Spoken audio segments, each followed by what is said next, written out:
Okay, ladies and gentlemen, welcome back to the DanaBuckler Show. My name is Dana, and I think thrilled isn't the big enough word to use right now, but I am, frankly, just excited and delighted to welcome back to the DanaBuckler Show my friend, John Travolta. John, how are you today? Hi, Dana. How are you? I'm doing fantastic. Thank you for taking time out of your schedule to just chat with me a little bit. The short film we're going to talk about today is The Shepherd, which is currently streaming on Disney+. And John, before we get started, I watched this the other day. And when I was watching it, it just seemed to me, I kept saying to myself, I know this story. And I couldn't pinpoint it. And then I started thinking about it. And I'm originally from Canada. I lived there till I was 15 years old. And it dawned on me that when I was a kid, they would air this on CBC radio. That's absolutely correct. Yeah, around Christmas time. They would do a yearly around Christmas time, and I had my family listen to it as well from 1990 on, or 1991. We would listen to it every year, that same broadcast that they did in Canada. And it was something we all looked forward to, you know, and it was based on a book, obviously, Frederick Forsyth. And I bought the rights to it, about 20 years ago, or maybe 25 years ago. I owned them for 6 or 10 years, the right. And then I got so busy with movies, I thought, well, I'm never going to be able to really do this. So I gave them up. And then some other, Ian Softly and Bill Kenwright bought the rights and decided to do it and include me because they knew I had wanted to be involved within it. And at first, Dana, it was just as a producer. And then they said, well, would you even consider playing the shepherd? I said, well, you know, I might. Let me think about it. Because, you know, I originally wanted to do the young pilot. I thought, well, I'm certainly too old to do that, but I'm not too old for the shepherd, and I think I will say yes to that offer. So I got an executive producer credit as well as being the opportunity to be the shepherd. So I was very, very pleased with the whole outcome. It really is a special thing for me. And I'm wondering, you know, I obviously I know the clear answer of what drew you to this project. I think I would think would be partly the aviation aspect, but I'd love to know what was it specifically about The Shepherd that, you know, you're like, I need to buy the rights to this. Like, what was it about that particular story that really spoke to you? Well, there was some sort of a coincidence in my life and the book. Two things, and this is before I purchased the book years ago. I owned a Vampire jet, which is actually one of the characters in the movie is the plane that the young man flies. It's a first generation British military jet, and it was used as a trainer, but they were thinking of using it in other in other warfare as well. But it was at the end of the war that they built this. Anyway, I bought one in 1988 or 9. And I kept it for 3 years, and I flew it all the time because it was it was just such a lovely plane to fly. So that grabbed my attention because the cover of the book has the image of a vampire jet on the cover. Then, unfortunately, about 2 years after I bought the plane, I had a different plane, a corporate jet that I was flying in 1992, and in 1992, and I had a total electrical failure. So I know and knew what it was like to have the panic and the fear of actually thinking you're not going to make it. So anyway, cut to, I don't know, a few months later after the purchase of the plane happened, and I was 3 years into it, and then this incident happened, and then I see this book in a bookstore with a vampire jet. I had no idea that it's about a pilot going home for Christmas, and he loses all his electrical fare in the cockpit. And I said, well, this is ironic. This is, you know, I owned one of these, and then the character loses all his electric, like I did in the Gulfstream plane, and I got to read this.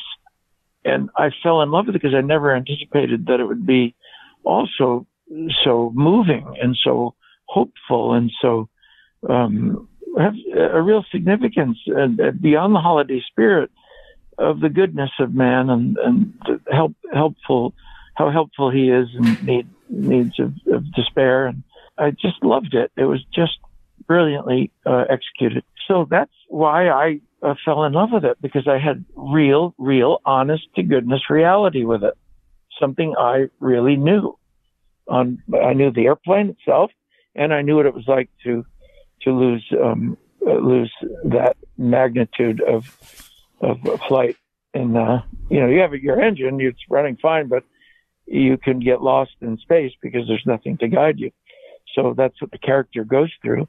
And then my character, as it's not really a spoiler because it's in the trailer, but he comes along in a different type of World War II machine called the Mosquito. It's a twin-engine plane that was used in World War II, and I'm his shepherd, and it's just so beautiful, and I love the music in it. The music is spectacular. It's almost like its own character as well. So you have like four main characters. You have the young pilot, you have me as the shepherd, and you have these two aircraft, and actually then the music is like a fifth character. But the scenery too, the visuals in this little movie are so spectacular, And then when you do Carol of the Bells as that little jet takes off and in the midnight sky with the stars sparkling and the snow-capped mountains of Germany, it's just the mixture of that is just amazing. It really struck me when I was watching it the first time, and you really just touched on it. It's a visually striking film. Breathtaking is kind of the word that I would use to describe it. I was in awe, and I'm somebody who is a big aviation enthusiast, and so right off the bat, I was sort of enamored with the de Havilland Vampire right away, because it was a plane that I wasn't too familiar with. And it was interesting how this movie sort of created that call to action for me to learn as much as I can about this. And to find out that you actually owned one of these planes, I think is just incredible. And I have to ask you real quick, and I don't want to go too much on a side tangent. The avionics, everything that is in that plane, it's from, like you said, the late 1940s, early 1950s. How drastically different? The scenario takes place in 1957, which would be over 10 years after they stopped making this type of aircraft. But they were still using it in training in the British Air Force, and so they had bases all over Europe, and they would still use it. It was a great trainer for fighter jets as well. So you were saying, you're asking? Well, I was just curious, given the all the different planes that you've had the pleasure of piloting, was this your first sort of single seat jet trainer that you had the opportunity to fly? Well, I'd actually owned a Citation jet, which is also a single pilot jet prior to this. So I wasn't unfamiliar with flying alone in the jet at all. It was just that this had a little more personality and character to it because of its history, and it was so simple. It was so simple. It was just literally a jet engine and about 5 instruments. There's no complexities at all to it. Matter of fact, the training book on it was about maybe 12 or 15 pages long. That was it. And you had to fly it. You had to train in it on your own because it was only one seat. So when the FAA came out to test you, they basically took your little book. They asked you the speeds of the plane and when the gear comes down, what speed is it when the flaps come in, and what do you do if this happens or that happens? And it takes about 10 minutes to answer those questions. And they go, okay, we'll watch you do 3 takeoffs and landings and good luck, but you become a test pilot at that point because you've never flown it before. So that's what I did. And that was just wonderful experience in its own, you know. Just incredible. So coming back to the project itself, you know, you said that you had the rights for a while, and then it looks like, you know, the project's going to be a go, and they ask you to come on board, and, you know, like you said, you've got the executive producer role as well. Tell me about the production of the film. Where did you guys where did you film this? We filmed it in England, and there was one example left of a Vampire jet still flying, which we were very lucky. And then we put pieces of another one together for the shots of the actors, and there was a Mosquito plane in a museum that we used, and then there was a flying example of that, but the actual shots were in. We needed other stationary examples, so we had that. And we had two flying examples as well. But it was in the outside of, probably about 2 hours outside of London, maybe 3. And it was in the countryside, an airport just like the one that was in the movie that he lands at. And we shot it. It was about a 3-week or 4-week shoot. And this actor was so brilliant in this role. Radcliffe. He's so subtle. He's so nuanced, because he didn't know how to fly a plane, but you'd never know it. Yeah. And his despair was right on the money. I mean, it was so vivid, you know, and real. And he's really the heart of the movie, you know. I come along and match that, but it's not. If he doesn't work in it, you don't, the movie doesn't work, you know? So, I'm really impressed with him. And the production was all Oscar nominated people or Oscar winners. Alfonso and the guy, the cinematographer was the guy who did Gladiator. Alfonso won an Oscar for Roma. He had a high quality group at the helm of this. And Ian Softly, the director, has a lot of great work as well. So, you know, you're really dealing with pedigree to begin with. And I didn't appreciate it as much until I was in the middle of how professional everybody was, and also how willing they were to listen to my advisories on aviation, because I knew more than all of them did as far as details are concerned, and what should be said or not said, or how it should be described, or sometimes how it should be shot based on my knowledge, you know. So let me just ask you this, because recalling the listening to it on the radio, then this would have been 30 plus years ago for me. Oh, yes.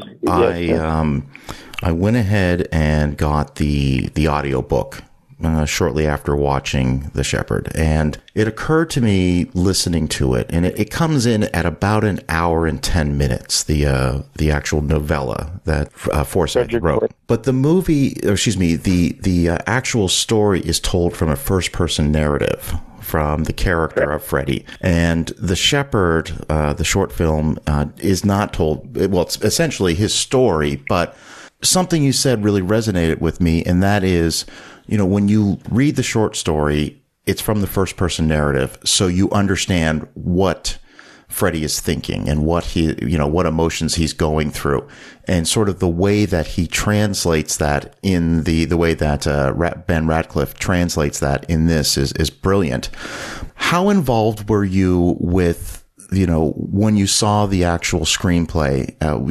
Was there any notes that you gave? Was there any changes that you said? Oh, I had a lot of them. Yeah. I had a lot of them because I said, because it couldn't be exactly like the book, and they had to change the narrative to some degree. We were demonstrating and articulating it differently. And I said, you can't be erroneous here. Now that it's coming to an articulation, this is how we would do it. If you were really in the plane and you really were leading someone down, or if the person were noticing these failures one after another, this is what he'd have left. This is what he wouldn't have left. And I said, for instance, I said, you have a mercury kind of, a water compass that that would be semi-accurate, but we have to make sure that that's failing too, that there's something erroneous with it. So he has no sense of direction now, other than celestial, which he's not going to do because he doesn't have the equipment in the plane to do that. So I said, we have to have no recognition of navigational aid at all. Now we're in trouble, you see. So, because I said, if you keep some of these instruments alive, then, he's not going to have the drama that he needs. So it's tiny things, but even the instructions on when the gear goes down, the speeds he's to hold, the speeds he's to descend feet per minute, all was what I wrote, as though I said, look, just let me bring him down as if I were going to bring someone down, and, stay in my wingtip and follow my wingtip down. But this is what speeds I'm going to go. And this is when you should slow down to this speed, and this is how far you have to run to the end of the runway, and blah, blah, blah, and so on and so forth. But all of that was not accurate, so he allowed me to rewrite my section and also what the pilot was observing, Radcliffe was observing at the time of his failures. So he literally was lost in space, that was really good. And that was part of our agreement, was that he would allow me to help. And then I had some music cues ideas.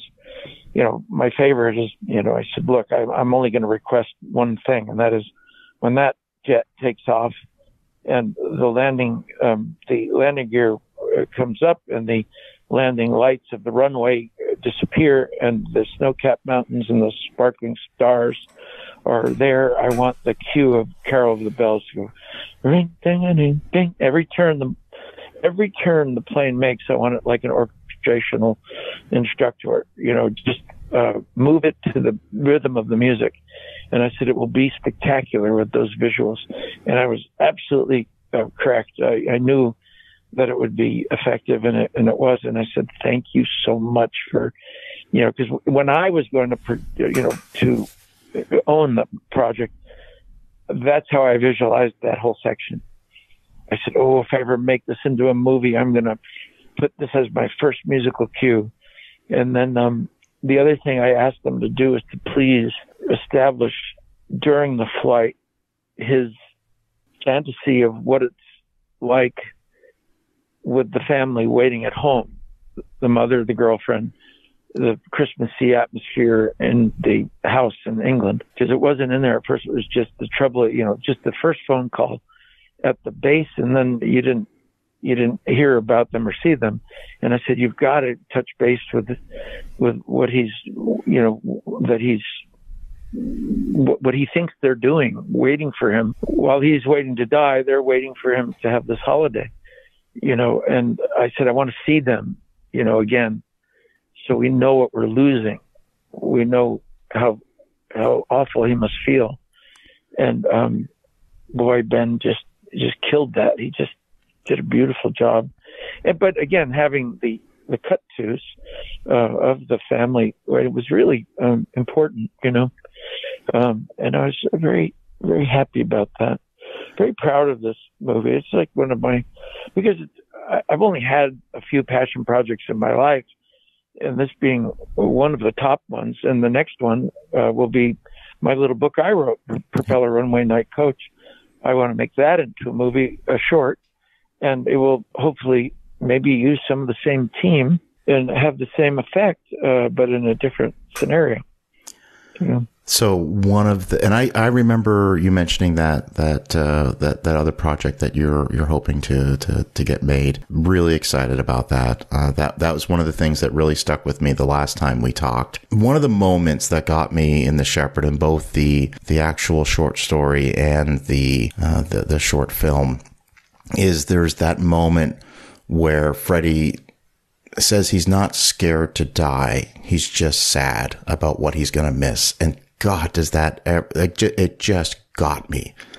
It's so effective, so effective. Isn't it? It really is. Like, I just really want everyone that's listening to us right now to obviously finish this episode, but then watch this. And it's available on Disney Plus, and it's incredible. It's special. And I really feel like, much like in Canada around Christmas time every year, you would be able to hear this on the radio. I'm hoping that this becomes a annual tradition for people to watch this. Dana, I'm certain of it. Once in a while, you have a certainty about something. And it doesn't happen very often in this business. I had a certainty about Grease. I was never worried about it being a giant hit because I'd lived with it for a year on the National Road Company on Broadway, and I just knew it. I knew I'd come. This is one of those films where I have no doubt about it. It so resonates right to the heart and soul of people that it will be a Christmas classic. I remember my friend Anson, who produces with me now and writes as well, but I was worried about Michael, the movie Michael, and he wouldn't hear it. He said, "I'm sorry, I'm just not worried about it. It's going to be a big hit." And I said, "I don't know. I doubted it, blah, blah, blah." He said, "Nope, sorry, I'm not going to indulge you. I'm just not going to waste the time." And that's how I feel about the Shepherd. I just have this feeling, it's already getting tremendous response, but I'm just bullish about how it's going to resonate forever. Just like the yearly, radio show did in Canada that I would share with everybody, because you get a copy of it too. And I would share with everyone. We'd play it at home, as I said. Every Christmas, sometimes Christmas Eve, sometimes the week after. And everybody responded to just listening to it. Now you get the visual with it. Oh my goodness. I mean, honestly, it's just joyous.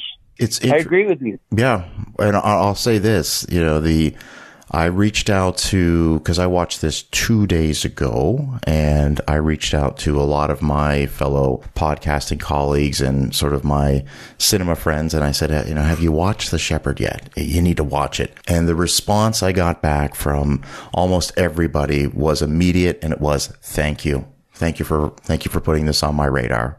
I can't wait to share this with everyone else. And that's the magic of what this project is. I mean, it's clearly something that's been part of my life for 35 plus years. And it just, I just want to take you back to that moment a couple days ago when I'm watching this. I'm going, I'm loving this. This is so familiar to me. And it just all came full circle. And here I am talking to you, and you're in it. And it's just an incredible sort of serendipitous moment for me. And I just think it's magical. That's the best way to describe The Shepherd. It's just magical. So. It really is. And it's so subtle in its sentiment. It doesn't push buttons. It just gently invites you to feel it, to feel the Christmas spirit, to feel man's love for each other and hopefulness and all that stuff. It's just it like any good piece of art, invites you in. It doesn't push you away, and it lures you in, and it doesn't manipulate. It just is what it is. Here's an example. I had a friend tonight said someone was just bragging on your new film, and he said the accolades are huge. It sounds right up my alley. And then I get an email from Barbara Streisand saying, what did she say here? I have her email here. And then her husband texted me separately telling me how much he loved. He's a pilot as well, but she said how much she loved The Shepherd and went on about it. So, I'm not even soliciting these things, and it's coming in because it has its own power, It's so lovely to be part of something like this, Was it understood when this project was greenlit that it was going to go through Disney? Was Disney always going to be the sort of the studio behind? What happened was Bill Kenwright financed this and Ian Softly, with the cinematographer from Gladiator, agreed to do it. So we were already, and then they got me involved. And then Alfonso from Disney Plus got wind. He said, "That's my favorite book." He said, "I want to be part of this. I want to be part of this. I'll even help with finance if you need it. But, I wanted a Disney Plus because he has this niche of short films each year that he produces, and he does very well with them." And he said, "But I have to be part of this." So he was kind of insisting and so Disney Plus was kind of a beautiful it wasn't after production. It was after it was all set up. Then they got involved, and then we all did it together. Disney Plus was definitely involved when I was shooting it.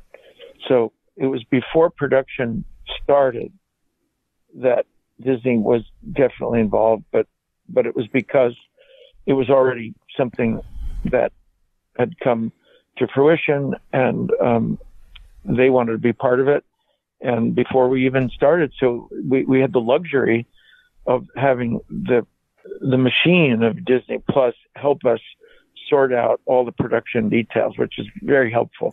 Meaning, you need that when you want to do a high-end, make a short look like it's a long movie, which is what it does. 38 minutes, but it feels like it's a 2-hour movie because it's so beautiful. It doesn't rush itself as a short. It just tells its story and rolls out effortlessly. But all that is helped by having a machine like a Disney Plus that can sort out it to make all your, so the artists really just deliver what they need to deliver. So, the post-production stuff was very important, the visuals, the music, and they had the money now to get it right, and so all that was very important. So, yeah, that's how Disney got involved. And it's interesting because they have a lot of content on Disney Plus, and when I fired up Disney Plus, right there, opening page, there it was. Like they're definitely throwing their full support behind this project, and I think that's just awesome. I mean, just awesome. And they have hundreds of millions of subscribers. Like everybody's getting an opportunity to see this, and they should. And it's just incredible. Yeah, that's the advantage of having a big, epic, company behind your work. You get it seen. And I have a feeling, just knock on wood, and it wouldn't even matter if it didn't happen, but I have a feeling it has a very serious chance to be nominated in the short film category, because you have a lot of people that are already aware of all the artists involved in this. You see, so they're kind of waiting for this, it's got a little bit of a step up on others, because it's not just because it's good, but because of the people involved. What has to happen for it to qualify? Does it have to screen? Now, I know that feature films have to have a limited theatrical run to qualify, but in the... Yes, and this did a month, and I think it did a month in L.A. Okay. It's got there's some criteria, and I think it's a month in an L.A. theater where Academy members have access, and maybe in New York or London, but it's got to have some theatrical presence as a short to qualify. And when you're involved with a big company, they make sure that they qualify. And then you start, like I flew to England about a month ago wait, not a month ago. It's just 2 weeks ago. 2 weeks ago, I got back from England to sit with the British Academy and the U.S. Academy. They had two screenings, and there was critics and there was Academy members to show the feature. And I'll do the same in January in L.A. So this is par for the course, if you will. And so it went super well, as I knew it would. And I'll repeat that in January. So all the things we're supposed to do to be nominated are being done. And therefore, But again, it's one of those things, you just love so much that an award would be lovely, but it's if it doesn't, it's not going to change how people feel about it or how impactful it is. It will just verify, that there's some agreement, with that group. But I'm really thrilled that you feel. I did not know until you told me that you were familiar with the piece. I was thinking, what is he going to tell me? Why is he saying this? I thought, is it because I told him a story about my electrical failure, or that I owned this plane years ago? Or why does he think this story is familiar? And when he said Canada Yearly, the radio show, and that was my familiarity with it, but I had read the book first. And then when I heard there was an audio of it is when I tuned into that, and you could buy it. You could still buy it as an audio of the book. Oh, by the way, Frederick Forsyth came to the screening, and I love him. He's a great writer. He's done terrific work, Decipheile, and you name it. I mean, he's got 12 or 13 excellent books he's written. But he must be 85 or 6 or something. And he's fine. He's in good health. And I said, Freddie, you were going to love this movie. He said, we did it. We did your book. We paid homage to your book. We definitely. I said, you're going to be so happy. He said, well, I'm really looking forward to it. So we see it, and we get up, the director and I get in front of the audience, and there's a commentator, who's the #1 critic in England. And I say, before anybody talks, I said, Freddie, well, and he looked at me, and I swear to you, his smile looked like he was 30 years old. He just lit up like a Christmas tree. And he said to me, fantastic. And my heart stopped. I was so thrilled with his response, because I always like pleasing the writer of a book. Same thing with Elmore Leonard when I did Get Shorty and Be Cool. He was just so happy with the movies that it depicted his book so well. This is what happened with Freddie Forsyth and The Shepherd. He just was thrilled with the outcome. And that look he gave me, and his eyes sparkling, and it's fantastic. I mean, I could cry thinking about his reaction, just great. I mean, that just made me get very, very, almost teary-eyed there when you said, his smile made him look like he was 30 years old, because, Frederick Forsyth, I'm very familiar with him as a writer. And that's an incredibly heartwarming little story you just told right there about his reaction to seeing The Shepherd. Absolutely heartwarming. I will say this, John, if there's one thing I'm slightly jealous of right now is, like, I'm a huge cinephile, big movie guy. Been doing a podcast about movies in the film industry for 10 years. I've grown up on it. I love going to the movies, and I have, I have a 70-inch, nice 4K flat screen. I want to watch, when I'm watching movies at home, I want to have the best experience possible. But my dream would be to see The Shepherd on the biggest screen possible, because there are some sweeping shots in this. So the fact that you've done screenings of this, that was going to be my next question, and I'm jealous you got to see this on the big screen. Yes, and does it belong on the big screen or what? I mean, this movie, it works no matter how you watch it, but on the big screen, it is breathtaking.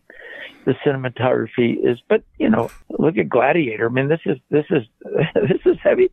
These are heavyweights that were involved with this short. This is as good as you get, and the visuals on this is just amazing, and I'm a big visual music person when it comes to movies. I believe they can give anywhere from 50% to 75% of the quality of the communication. And you can prove my point by just eliminating shots from movies and music from movies and go, wow, I don't even think I'd think that movie was very good without that music or that visual or that angle or that, lighting, it's so important. And, it just is. When you think of like A Man and a Woman, or you think of Breakfast at Tiffany's, without the music, without the way it was shot, you don't have a movie, So I think in this little film, the visuals and the music were quintessential part of it, And this boy, oh my God, Ben Radcliffe, I just can't tell you how impressed I am with his subtlety in this. He didn't have a false note. I mean, there was not a false note. And I remember when I was when doing my side, we shot my side first. And I remember I was being, kind of encouraged to maybe do a little more. And I said, no, I'm going to do this exactly how I would do it. I want to give this pilot that I'm guiding down confidence. And I do that with being certain and confident myself and articulate exactly what I want him to do.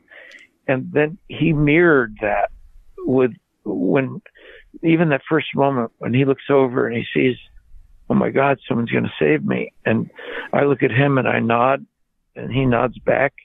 We had the same nod. It was perfect. It was just what you would want, what you would believe, what you would fantasize is the truth of the moment, and nothing else. It was just lovely. So it's great. Talk to me just for a moment, as such an accomplished pilot that you are. What do you think about when you think about the actual shepherds, these pilots that risked everything to help other pilots find the runway, get down safe? I mean, as a pilot, what does that mean to you? Well, the thing is that, Robert Altman, who was in World War II, the famous director, the brilliant director, he directed a movie about this to some degree. And he said, I was there. The saddest thing about the pilots in World War II is that they were all only given 5 hours of training, and then they were forced to fly. He said the reason there are so many crashes is they didn't know what they were doing. They were just had enough time to learn how to take off and land, and then they were sent up on these missions.